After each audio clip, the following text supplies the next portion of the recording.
Welcome to the Girl Gang. I'm Katrina Gardner of Katrina and Create. And I'm Dominique Goyette-Connerty of Evergreen Marketing. On this show, we're going to chat with women business owners in Massachusetts and those who support local women in business. Because girls don't just want to have fun.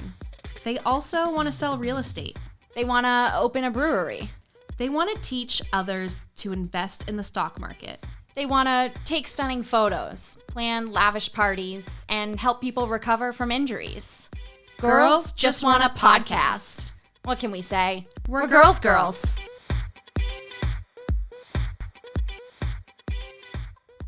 The caffeine is still kicking in. Hi, everybody. Hello. I'm sorry. I'm tired. I went out last night. Okay. And Excuse you? by the way, I'm going out tonight. No.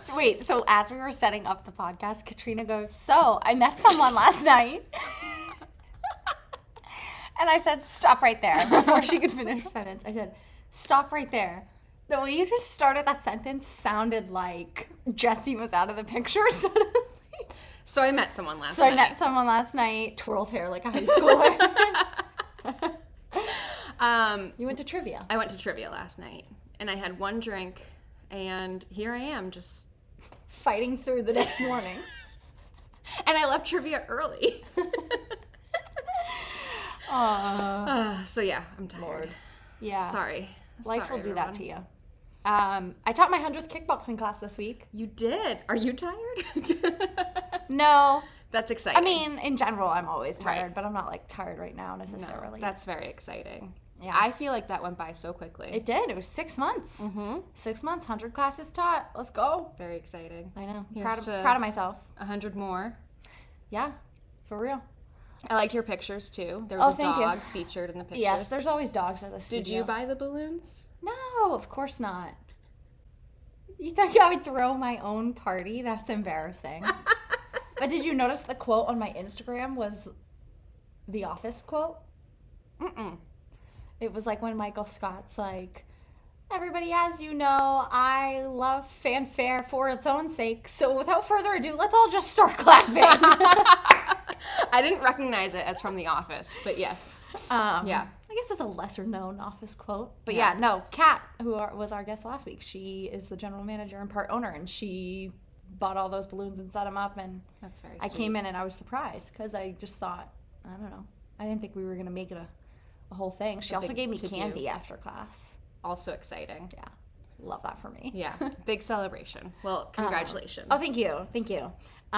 Olympics start today. We're recording this, well, technically opening ceremonies tonight. We're recording this Friday, July 26th, is it?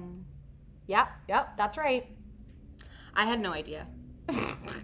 I am just locked in. First of all, Paris, I've been there. Second of all, It's my second home, so I can't wait to watch the Olympics and be 1,000% obnoxious. Texting my friend Catherine, who I went with, and be like, oh my God, the Eiffel Tower, we've been there. Oh my God, the Seine River, we've totally been there. But also, I'm always like very impressed and like, I guess it never ceases to amaze me, the gymnastics portion of Yeah. the Olympics. yeah. That's exciting. They're so crazy good at everything. Yeah. I used to watch the Olympics, and I would watch it for gymnastics and maybe like figure skating. I won't watch like every Yeah. thing, but But like I gymnastics will is be good. keeping tabs on gymnastics. Yeah. Simone Biles is back. She's Yeah. back, baby. Did you see the Netflix documentary? No. Oh my God, have to watch it. 2-part series so far. I think it's called Rising. Is it dramatic or inspiring? Both. Okay. I mean, just looking at Simone Biles is inspiring. I mean, Yes. she's so jacked. I'm like, man, I I know. wish my arms and my back looked like that. Like, I'm just like, damn, muscles, girl. I know. And also, she's like 1 year older than me. So I'm like, the fact that she has 10 million medals and I have a podcast is like a little. Listen, We're getting great feedback on this We are. podcast. Katrina was like recognized out last night. They were like, I listened to the podcast. And Yeah. Katrina was like, my head is 10 sizes bigger. There was now. also one networking event that I went to where some guy was like, wait, he was like, I know you from somewhere. Wait, do you have a podcast? That was weird. That you. That was weird because he was not one of the girls. No. You know? But yeah, so Simone Biles' new docu-series, I think, on Netflix. Okay. I think it's called Rising. Okay. It's 2 parts, and then they said that there are more episodes coming in the fall, which I imagine is like them anticipating she's going to win a bunch of medals at the Olympics, which like obviously, and if this ages poorly, which it won't, then whatever, I said what I said. I'm mostly interested in Simone's jerk of a husband that had that horrible interview. Interesting. Yeah, Did I you would hear agree. that? I did see that. He basically, for those who don't know what we're referencing, he basically in an interview like said that he was like the catch of the relationship, and it's like, sir, you play sports ball for the Green Bay Packers. Can you calm down? Barbie.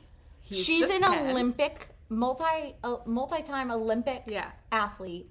Several gold medals. She's had five different skills or routines named after her. It's like Biles number 1, Biles number 2. Do you know what that is like in gymnastics to do something that no one else has done, can do, and will do? Well, he claimed he had no idea who she was when they like matched or met or whatever. Typical man. I know. Just being like, ooh, He's like, can't. Gymnastics? That's a nice hobby. Like, and it's like, now I'm putting sir, words in his mouth. But Yeah, no, I know, but honestly, he deserves it. So naturally, the docuseries like paints him in a very nice light, where he's like a very supportive husband and helped her get through her like mental health crisis and whatever. And it's kind of like, okay, she's still the baddest bitch we ever saw. So he can just go touch grass. I don't know. Yeah, that works Which, for me. quite frankly, I'm pretty sure he does for a living. Like, he literally throws a ball around on grass. Sorry, not sorry. Having This is fun like playing with the Harrison butt liquor all over liquor. again. It's like, shut your damn mouth. Right? You professionally play little boy games. And like, okay. And? Right. It's giving yes and. Whatever. So, highly recommend you watch that documentary. Yeah, I want to talk about more inspiring women because we might have some incredible history-making events happening in our future. It's possible. It's certainly, anything is possible. Anything is possible. So, Kamala Harris this week. Kamala Harris, yeah, it was Sunday. Was it Sunday? Biden quit. Whatever, this past week. By the time you see this episode, it's going to be old news. But, yeah, I mean, I really, after that first debate, when everybody was like, Biden's too old, blah, blah, blah, I was like, everybody's calling for him to drop out. I was like, ain't no way. No. And honestly, I was wrong. And here we are, and I'll admit to it. Yeah. Could it have been a coup the whole time? It could have been like an inside job. This was what they were planning the whole time. I don't know. did see somebody say, like, he wasn't sleeping, he was watching because he waited until after Trump until after the RNC called for this JD Vance guy. Don't even. We don't have enough time in the episode for that. But it was after that Biden was like, okay, I'm going to step out and I'm going to let Kamala take over. Mamala. I mean, it's possible. Yeah. Listen, they did Hillary dirty in 2016. Mm-hmm. Do I think that the country is evolved? I mean, I don't know. I don't want to say I'm pessimistic, but I'm like cynical. Right. And I definitely have lost a lot of hope in our nation and honestly like society. Yeah. So speaking my truth, do I feel like enough people will vote for a woman, needless to say, a woman of color? Mm-hmm. I don't. But I mean, obviously I'm hoping for that. Right. Like, if anyone knows anything about me or can even pick up on any sort of cues from this podcast, obviously I'm voting blue no matter who. So if that, like... You need to not be if there's pessimistic. a problem... You need to think good thoughts. I mean, listen, I'm hoping for it. I'll be voting for it. I'll be rooting for it. I'll be sharing about it, for sure. Yeah, I'm trying also to not get my hopes up. I'm making Kamala stickers. And Love I'm that. donating the proceeds to her campaign. Oh, I love that. Mm-hmm. Okay, I'll buy some. Okay.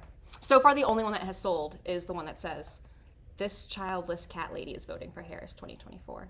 Yeah, well, that's me. Yeah, that's a good seller. That's actually not you, though. That's kind of funny. No, You are not a childless cat lady. I'm not. You're very much with child. Anyway, let's just We're wrap this. We're rambling, but basically, I don't know. Vote. Yeah, just Vote. Number one. Number two, we love to see a woman on the ticket and possibly as the next leader of the free world. Yeah. Especially when you're running against a deranged orange old man. And that's all I'm going to say about that. Yeah. Vote. And without further ado, And we're back. We are here with Julie Bowditch. I am so excited to have you here, Julie. Thank you so much for joining us. Thank you. I'm excited too. Yeah, I know. So you reached out to us just saying like, "Oh, huge fan of what you guys are doing." So we really, appreciate that. And I knew that you would be the type of person that likes that likes supporting the girls, because that's kind of how I met you and know you, is like Exactly. just supportive of entrepreneurs and small business owners and women in business. So we're excited to have you on to talk about everything that you do for where you work and for the city of Worcester, because you're just involved with everything. So thank you for joining us. So excited. You're basically the target audience for the podcast and the ideal guest for the podcast. So this just was And I've been bound like to happen. fangirling over your former guests and just everything you're doing. I think the concept too. is We very love cool. them. Yeah, like Yeah. so many awesome women doing awesome things in the region, and so I'm very honored to be part of it. We're so glad you're here. So why don't you tell us a little bit about you, what you do with CASA, what CASA is, and give us a little bit of details there. Yeah, I'd love to. So CASA stands for Court Appointed Special Advocates. That's the CASA. And there's some confusion, I think, still around like our brand and our mission. We were the first of now 7 CASA programs in the state. Okay. And we actually were one of the first 9 pilot programs in the whole country Uh-huh. back in the early 80s. And so we've been around for 43 years. We serve all of Worcester County, not just the city of Worcester. So there's 4 juvenile courts in that region. But we're thrilled to be one of 7 in the state and now almost 1,000 in the country. Wow.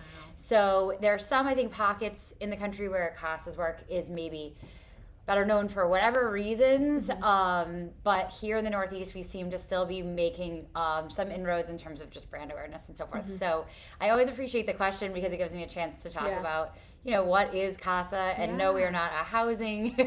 So I'm gonna be honest. Like I hear CASA and I think house. In fairness, In fairness, that's what it means. And same if you were to Google it, frankly, Right, it wouldn't be so far off. So in a sort of indirect way, it is a little bit about homes, but really our work is done through the court-appointed special advocates. The CASAs are actually all volunteers. So we have hundreds of volunteers that are actually screened and specially trained and then assigned to cases through the juvenile courts. And then they have an opportunity there. They're supported by our team as well, but they have an opportunity there to, they're assigned to one case, a child or a sibling set, any age, can be 0 through 18. And most of the time, those children or youth are involved with the child welfare system. So it gives us an opportunity to just be another layer of support for them and to help kind of just make sure, how are they doing? Do they have resources? Do they have what they need? Right now, we're running our backpack drive, for instance. So back to school is sadly and shockingly coming up very quickly. Yes. But we're deep in the throes of that, but that's just one of many different initiatives. But their core purpose is to observe and interview and talk to the child or children if they're developmentally able and verbal to find out how they're doing and where they're at, but also all other stakeholders in their lives. So it might be families of origin, it might be caregivers currently, educators, clinicians, anyone else in their life, and then to be able to report back to the judge on that case who says, I'm in a courtroom and I need to know all of the things in order to make a ruling on this child's life. So we don't have a client like an attorney might, so we're not biased. We have no one who's sort of looking for a particular maybe type of input from us so we can just be completely candid and transparent and provide that well-rounded information that sometimes can be missing or can be hard to get to the bottom of. Yeah. And you are the executive director. I am. But you've been involved with CASA before you got the role as executive director. Correct. So were you on the board? How long have you been involved with CASA? So our mutual friend, Erin Jansky, who's another big, supporter of the region and certainly women in the region too, she is the one who originally brought me into the fold at CASA. She had become a board member now back, what is time? 6 something like that, maybe give or take years ago. And she happened to know from our friendship and actually YPWA work and other things that my family was formed through foster care and adoption. Yeah. So she thought, geez, you might have a particular affinity for this cause, and she was right. And so it was an exciting opportunity, and I was able to be on the board for a few years before the transition, the opportunity sort of came up for a change in leadership. So that was exciting because I came into the organization with some knowledge of what we were doing and where we were coming from and where we wanted to go. And our board is, Erin's still on our board. She's phenomenal. And we have a really outstanding, supportive, passionate board. So I'm very grateful for them. Love it. Yeah. Awesome. Go ahead. So I did know that you grew up with a family that, came from fosters and adoption. And so I think that it's really great that you probably bring a really unique perspective. Like a personal, firsthand sort of involvement. And like that much more, I think that gives you like so much more, probably not to put words in your mouth, but probably appreciation of the work you do and like more of an understanding from that perspective. Yeah. Definitely. I think it was sort of one of those like organic. Yeah. It's like you only know what you know when you're very small, right? And you don't know that families are different, and you don't know any of that, right? And so it was kind of one of those like early, revelations, like, geez, all families don't look like ours, and what does that look like for the kids who are affected by it and all that. So I think I consider myself fortunate that I had that early perspective, but I also am grateful that over the course of my life, the narrative and the conversations around how families are formed and what a family looks like has changed so dramatically, and it's not just, a kid or kids with a mom and a dad. There's just so many different ways that can be excellent families, and even perfect families for whoever that child or kiddos might be. So I'm excited to see that. And I'm also excited to see a shift. I think we talk a lot in the child welfare space about people who adopt, including my family, are angels. Yeah. I think very highly of folks who foster and folks who adopt. Clearly, it's a huge part of the need that's out there. But I think that there's been a shift, which I'm happy to see, where folks are talking about how to support families so that maybe they don't end up in that situation, and so that families can be stabilized and supported, and that there's access to resources. We have not overcome that, but I'm happy to see the conversation shifting to families of origin, biological families, when possible, really are the best place for kids to be. Right. So how can we make that possible and sustainable? Right. That is the goal usually, right? Is to have this children stay with their parents or their families or exactly. So it's great that it's moving in that direction. Yeah, it definitely seems to be. It's definitely the conversations, and at CASA we definitely support that being Plan A.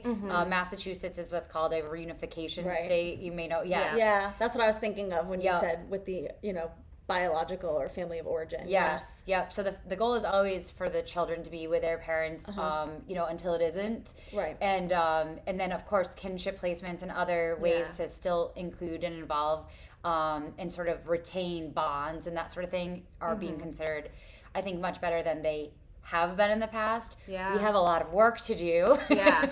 But I definitely feel that shift, that it's going the right direction. Yeah. So all the CASA advocates are volunteers. How do they come to be volunteers? Like, where do you find these angels? Yes. It's literally the best question, and the one that I probably get asked close to the most. They come from all walks of life. They're all ages, all industries, all backgrounds. You don't need like any type of degree. You have to be 21 plus. We will, of course, do background checks and screenings and so forth. But from there, if you're willing to take it on, we will hopefully guide you through the rest of the process. We try to be very transparent about what you're getting into. Yeah. It's not a role for everyone, but we also provide a lot of specialized training. We're actually in the midst of our summer training right now. So we have 22 new volunteer advocates that are going through the training. Yep. So there's 30 hours of specialized training. Of course, we break it up into more digestible pieces. And we bring in experts to talk to those folks and try to really prepare them for their first case. And then, of course, we don't set them loose. We continue to, all of our supervisors at CASA have a caseload, and so they're matched up with those volunteers, and they really help support them throughout, the time the case is assigned to them, throughout whatever closure there might be in the case. So to answer your question, largely we're very grateful they come to us, although I don't mean to say that like they're knocking our doors down, by no means. We definitely need more volunteers. We need volunteers. We could use more men, actually. I think there's a lot of women that have this sort of like natural inclination to be a caretaker and be very like nurturing, maternal instinct. Exactly. And we love that, and we by no means want less of that. We're gonna start turning you down. No, exactly. But definitely, and then the North County area, we have a lot of cases up there. So Fitchburg, Leominster, Gardner. We love it when we can find volunteers that are somewhere in the region where the child's placed, so that they don't have to travel as far for visits, and for court dates and what have you. It's not always a perfect science, but that's the ideal. Folks who are bilingual or multilingual. Oh, yeah. Huge. Wasn't even thinking of that. Yep, but truly, like, I think a lot of people hear about what we do and they're like, oh, I don't have any legal background. Neither do I. We want you. We want those folks. So, we don't want it to be intimidating. It is a big commitment, but we're there to support it. And, it's also very high impact. Yeah. So what do the volunteers do? Like, if I were to be like, oh, I want to volunteer for CASA, like, what would that look like for someone that's just like walking in, like the wants to help, day-to-day. but isn't really sure how to help? Of course, after they're trained, and you don't just set them loose. Yes, exactly. So then, what we really try to do is make a specialized match and consider their preferences, and perhaps they might say, "I love working with teens. I used to be a high school teacher, whatever it might be, or actually I really prefer younger kids, whatever it might be." And then of course considering geography and what we might know of the child's history to really make it a thoughtful pairing. But beyond that, they will read through the information on the case once they're assigned to it, try to acclimate a little bit, and then just sort of hit the ground running and try to make contact with all these different folks in the child's life. So they're like, are they visiting the teachers or the daycare employees, basically like anyone who has the any sort of point of contact with the child, and conducting interviews and or observing the child in different settings, and of course first and foremost trying to create a trusting relationship with the child themselves, so that they can have that firsthand. Of course, we all believe like the language we use is very important, and so we really moved away from saying we used to say that we were the voice of the child, but we really moved away to saying that we're amplifying their voice, because we think it's really important that children unfortunately don't always get a seat at the table where decisions are being made about their lives, which is sometimes appropriate, right? But depending on their age and development level, but it's also sort of a bummer that there's all these people out there that may or may not know you to varying degrees. So to have someone sort of at that table who is getting to know you and is really consistently showing up and listening. And advocating for your best interests. Right. Because they've gotten to know you and they've gotten to know everybody who knows you. Exactly. That's and so hopefully like a more well-rounded way of reporting back to the courts. Yeah. Wow. So that's their primary goal. And these cases, unfortunately, can last for years. So we do ask our volunteers to try, within reason, to commit to the duration of a case. It could be several months, but occasionally it's a couple years or longer. So it's a real bummer when you're only a few years old. That's a real big part of your life. It's a large part of our lives too, but when you're little, it's sometimes the whole thing, or half of it, or whatever it might be. So it is it's a big commitment, but like I said, it's high impact, and our volunteers have, reflected back to us that they feel that impact and that they know they're making a difference, and that it's very, gratifying. Though it might not be easy all the time. Right. Do you guys have any exciting events coming up? Fun things that we can look forward to help support and, hang out and have fun? We do. So our backpack drive is ongoing, like I had mentioned before, but that actually wraps up in a few weeks just because of, the timeline of back to school. Because we're going back to school, I know. I got my son's letter yesterday. I'm like, what is this? Like, I don't. They're like, it was July 4th yesterday. Yeah. Literally, where did July go? We're laughing, but we're crying. Yeah, we're crying on the inside. It's true. But then on the horizon, on September 12th, we're having our big signature event. So that's our Champions for Children celebration. This is the 6th one. The event itself has been on a wild ride because it was sort of founded right before COVID, and then it had a couple iterations as we all navigated. Oh my gosh, I just did that mental math real quick. You said the 6th one, and then you said it started right before COVID, and I was like, oh my god. Right? That's terrifying. So 5 or 6 years ago was right before COVID at this point. Okay. I'm fine, keep going. But seriously. But actually, keep going. It's true. One was before COVID, cleanly before COVID, and one was a week before COVID. Oh, goodness. Of course, we did not know that when that occurred. Yeah. But a lot of that happened, come on. To a lot of folks. Yeah. And then we had one virtual, which, we did the best we could. We're glad we're not doing that. Right. But then we have had, this will be our third sort of post-COVID. So we are downtown in the top of the tower, and that, glass tower, the Synergy building across from City Hall. Beautiful views. Right. It's a Thursday evening, so hopefully it doesn't cut into anyone's weekend plans. The Woo Sox are playing, so you can watch the game from up top. Cool. Yes, and I will say for your two of you and for your listeners, tickets always sell out. They started selling back in June, and they will definitely, we anticipate them selling out again. So if folks want to come, hop online, get your tickets early. It's going to be awesome again. We have a killer VIP hour with live music and a raw bar and past champagne and all these really special elements, and then a really beautiful award ceremony. We have multicultural food vendors that come in and serve dinner, and then we have an after party this year that we're really looking forward to as well. So we have a lot of things that maybe folks have experienced in the past, and then a few new things too. And so you said this is one of your signature event. So is this one of the biggest fundraisers of the year for CASA? It is. Yep. Okay. So definitely important work being done. Exactly. Though it'll be a good time. Also fun, but yes, exactly. necessary. Yep. That's exactly right. It's a fundraiser at its core. So we want to make sure people enjoy themselves. There's a million fundraisers.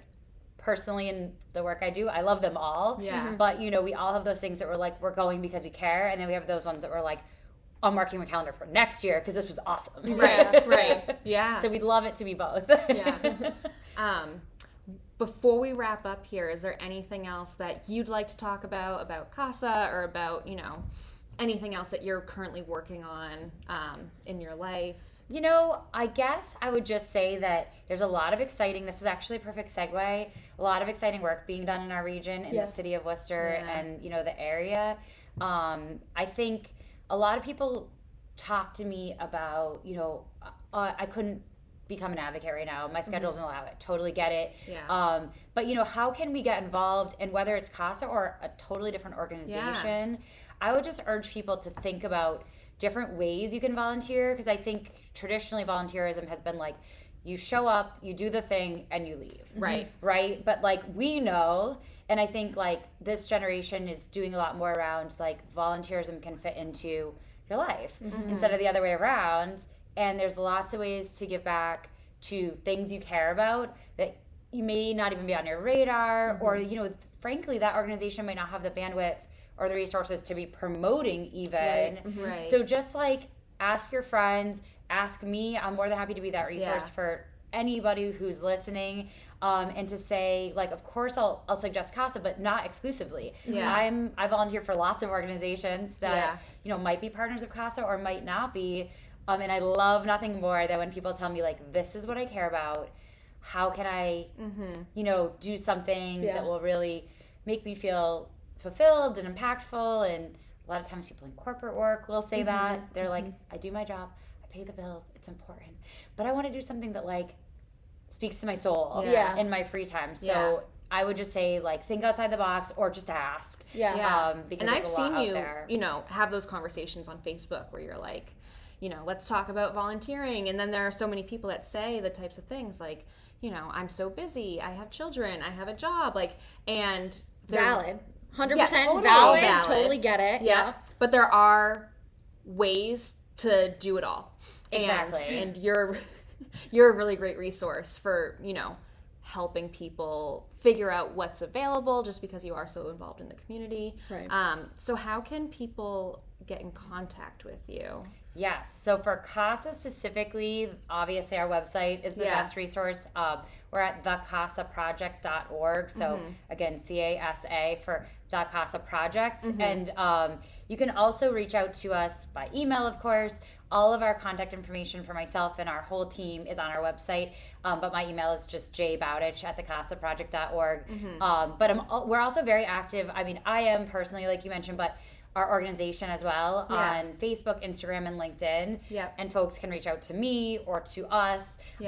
Certainly anytime. I always love chatting with, anybody in the community. And honestly, I don't think there's ever a conversation I have with anybody in any capacity that doesn't lead to an opportunity for hopefully them and us. Whatever that looks like. They know people who we don't know. They care about things that we didn't know were out there. It's always, the goal is to be symbiotic and mutually beneficial. So, Love it. And then before we let you go, we always like to ask all of our guests to shout out a local woman-owned business, because this is Girls Just Wanna, and we want to support all the ladies. So do you have anybody in mind that you would love to shout out? You told me not to overthink it, but I have. I lost sleep about I came this. with a list. No, there's so many, and some of which, of course, you've even had on your show already. But I really wanted to shout out my friend Aisling Rowan. I don't know if you know her, but she did something really brave. She started her own business, and this was back in early 2020. So what was brave certainly became extra brave very quickly. She didn't know it at the time, none of us did, but she started an event planning business, and she owns Infinity Events, and it's really become a premier event planning company for this region, corporate events especially, but she ran Taste of Shrewsbury Street, just for an example, the fireworks, the Worcester fireworks event. She has that contract as well, but she does myriad events, and she just does them really exceptionally. And I had the wonderful privilege of getting to work with her before she struck out on her own, and we still work together. She's helping us with Champions for Children. Awesome. But she's a wonderful friend of mine, and she's doing great things. And she just hired Mary McKenzie, who's another badass woman here in the area, and together they're just unstoppable. So I love that. Big events, small events. I think you might be the third person to shout her out. We need her on the show tomorrow. We do. Well, I will see her later. She's and clearly making a name for herself. Well, and I think that you're having another guest on after me who also was a client of Aisling. So nice. Oh, no way. So you might hear her name again soon. Oh my gosh. Okay, Aisling, if you're watching, honestly, slide in our DMs because we're clearly dropping the ball here. We're trying to get to everybody that we know. I got you guys. I will see Ash later, and I'll make sure she knows she's on the radar. Like, you've been shouted out 3 or 4 times on this podcast that There's only has been a 13 demand. episodes. Yes. But if I may, and I promise I won't go on and on with my list, but there's a lot of women in nonprofit work too. Yeah. A lot of women executive directors or CEOs that were hired either close to when I was or since I was, and we have just had the most lovely community, supporting each other and learning about each other's organizations.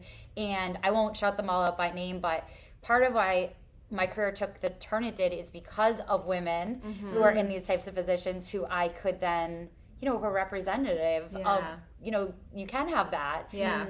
And so those women mentors, I will shout out Liz Hamilton because she's one of my absolute favorites at the Boys and Girls Club, but there were many others, and then now who continue to support, but then now it's been fun to see, this sort of cohort organically of women who are in the fundraising and nonprofit space, just like showing up for each other and answering the call for each other, and it's just been pretty magical. So That's awesome. Yeah. Well, Love thank to you hear it. so much, Julie, for joining us. We loved having this conversation with you and learning more about CASA and just you being an amazingly wonderful human. So we really appreciate chatting with you. Thank you. Heart it or hate it. We're here. Heart it or hate it? What's first? Oh, I don't know. Okay, fine. I'll go first. Okay. Heart it or hate it? Trivia. Heart it. It usually depends, but I'll go heart it because I like learning stuff, I guess. I'm going to say heart it. And the reason why I did this one is because I went to trivia last night. As you said. Yes. And I left early because it was boring. Oh. But usually I like it. What type of trivia was it? It was just all over, Like and it was general? at Polar Park, That's which fun. most people love. But because it's at Polar Park, it's this huge thing. There was like so many groups. It would take them so long in between rounds to like count everyone's like. So it just Oh, that's was- crazy. That needs to be like there needs to be a better way of right. doing that then. I just felt like it was really long in between rounds. So I didn't love it last night, but I love it at like restaurants when I'm like drinking several margaritas and stuff. That's fair. Yeah. Yeah. I like, you know what I like? Music bingo. I don't think I've ever done. Oh, it's fun. Okay. They play a bunch of songs. You gotta guess usually the song title, and it's great. Color it in on your board. Okay. I Sure. don't know. Where do you do that? I did it once at Mezcal. Is Okay. that downtown Worcester? Yeah. Yeah. I did it there, but I know they do it other places. Mm-hmm. Okay. Heart it or hate it, claw clips. Heart it. Okay, heart it. We didn't even have to have a discussion. No. I love them. I'm so glad. You remember they were like a thing in the 90s, and then they were very not cool. They were when we not were in cool. school. Correct. And then they They're came back. back like 2 years ago. Yeah. And I was like, oh my God, and ordered a 10-pack, and here we are. In the 90s, when I was like, How old? No, I'm just kidding. no, I was born in 92. So like when I was a You kid. were? Yeah. Why? What year were you born, Dominique? Wait, so you're only 3 years younger than Taylor Swift? Yeah. That's crazy. Taylor Swift and my sister were both born in 89, and Jesse. And Jesse was born in December of 89. Oh my On God, the 5th. he is Taylor Swift. Yeah, Okay. basically. Anyway, yeah, I loved them when I was like a little kid, and I liked to do it where it was just like flopped over the top, and I thought like, Oh, see, I think that's not cool still. it's not, but that's how I liked It's it. not cool. Do whatever you want. It's your hair. I'm just saying. But it is like a really easy, quick way to get your hair up out of your face, and I do really enjoy them now. I was, I would wear my hair up a lot, like sports, working out, whatever, and obviously elastics. Mm-hmm. And that's like really bad for your hair. Yeah. Because it do be pulling. Yeah. Pulling and yanking and, Yeah. and then claw clips came back, Yeah. and I was forever saved. This and, bun right now is rough because I've got the bobby pins sticking in, so that. Oh, you're not wearing a claw clip? No, Man. no, I'm just bunning it up. How dare you? Because I still, and I don't think this is really that cool anymore either, like the high messy bun, but I still like it. I like what it does to, like, it's like a facelift, you know? It's just like. Okay. But yeah, whenever I do this, like, I know that I have like a patch of hair right here that's short because I just keep breaking the strands with my bobby pins. But oh well. Yeah, especially since the past 2 years I've been a work from home girly. Yeah. I wear my hair up every day. Like, I'm not gonna have this mane in my face all day Yeah. while I'm staring at a laptop. So Yeah. every damn day I'm claw clipping it. Yep. Thank God I'm not elasticing it. Yes. Okay, on to the next. Heart it or hate it, houseplants. I kill all mine. I'm gonna go hate it. I like it for other people, but first of all, I think I've said this before, is like I live in a small 1-bedroom apartment with 2 cats, which is another piece of the puzzle. There are many things that they will eat, which I've learned the hard way. And yeah, so it's a no from me. I think it's great for other people, but no, I keep mine outside. Yeah. I heart houseplants. I did have to, especially with these 2 new kittens, make sure that I found. Did you get rid of one, didn't you? Not the kittens, the plants. I have not gotten rid of it yet, so if. Cut that. Literally cut that out of the episode. If anyone from the shelter is listening. But they haven't gone near it, and it's high. It's high up. Oh, that's right. Yeah, and one is on my fireplace mantle, one is a hanging plant, and one is on my desk, and they haven't jumped up on that desk yet. And then the rest of my plants are fake. I am a very big fan of fake plants. Like, do it up. I think they look pretty. No one, I mean, you can tell, but like, whatever. And they just look nice. But I do like having real plants too. I think you're a plant person. I am. Also, one of my friends who may or may not watch and listen to this, Miranda, is a big plant person. Yeah. And so she has plants all over her apartment. Yeah. Yeah. Okay. I was gonna say more, but we don't have to keep going on. We're forever. good. What's the I last? know. My last one. Hard it or hate it, voicemails. Hate it. Hate it. Okay, Yeah. I'm glad we're in agreement there. No, I actually, for work, had to leave a couple voicemails this week, and I like hate myself a little bit. Oh, for that's doing it. interesting. Yeah. I actually don't mind leaving a voicemail when I have to. Like, obviously, if I call you and you don't answer, I'm not leaving you a voicemail. Right. Like, I love my mom, but my mom will call me randomly just to like say hi, see what's up, tell me about something that happened at work. And if I don't answer, she'll leave me a voicemail like, hey, No. she goes, hey, it's me. Yeah, I know, because it's 2024. Yeah. But she's like, hey, it's me. Just checking to see what you're up to. Anyways, call me back. No, I find, Lady, text me. That's not important. I find the whole thing very annoying. Like, yes, I would rather if someone doesn't answer, I'd rather just hang up the text. Oh, see, no, if someone does, it depends. Like, again, it does case depend. by case. If it's you, my mom, like if it's close people, I'm not going to leave you a voicemail. But I mean, like if I have to call a client or if I have to call like a doctor's office and the doctor isn't available or the person, like, can't get that's fine. Then it's like I love leaving a voicemail because now it's on you to call me back. Yes. Also, I used to work in college admissions, and I would call, like, I'd have a shift where I just called for 3 hours straight. And yeah, I would like cross my fingers. Oh, I'd yeah. go to voicemail every time. Yeah.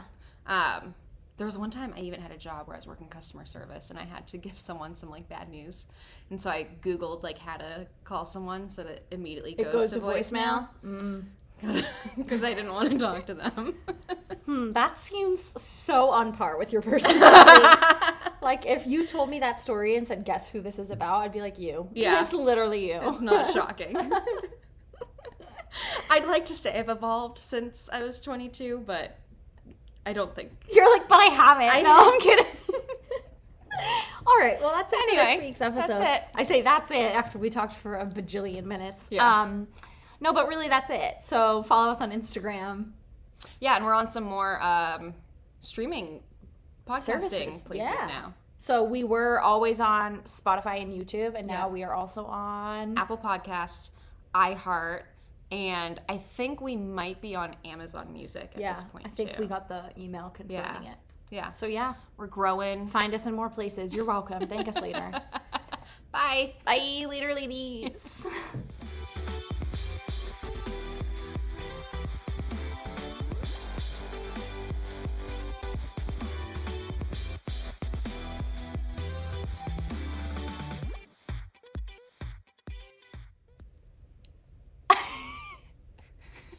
Just keep staring at the camera like this, and the episode will magically record itself.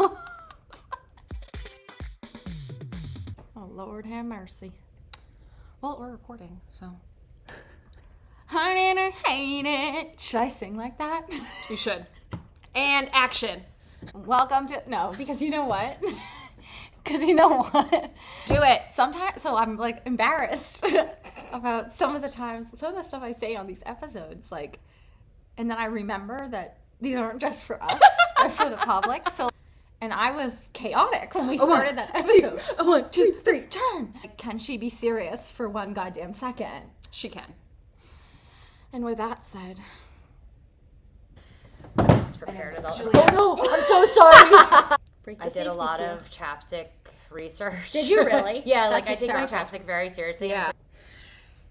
And scene.